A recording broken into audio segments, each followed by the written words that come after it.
Aber Englisch haben wir eh nicht zusammen. The ring. Ich versuche dann morgens aber so pünktlich aufzustehen. The roof is on fire. Wir haben heute ein Problem.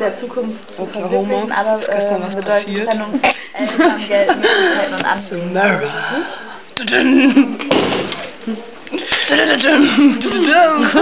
Oh nein, ich bin ja tot. Bin ich tot? Egal.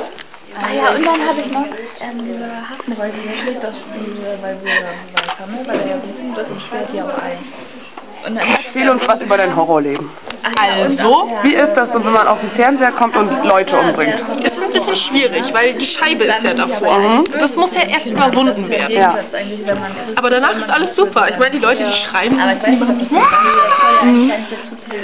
musst du ausblenden. Ja, Musst du klar. einfach ausblenden. Wie soll ich das umschalten? Ja. Nee, es ist einfach so, kriegst du selber einen psychischen Schaden. Immer dieses Geschreie, das ist der Wahnsinn. Und dann stichst du einfach drauf los. Das ist eigentlich egal.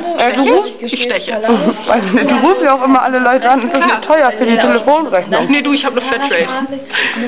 Und das macht dir auch Spaß, Leute umzubringen und zu sagen, schalt mal den Fernseher ein, oh scheiße, du bist jetzt tot. Genau, also ich meine, es ist ja, so lerne ich die Leute kennen. Zwar nur kurz, aber meine sozialen Kontakte, ne?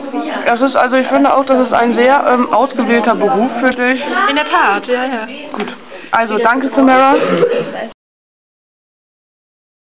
Sie kommen! Sie kommen! Oh Gott! Oh Gott!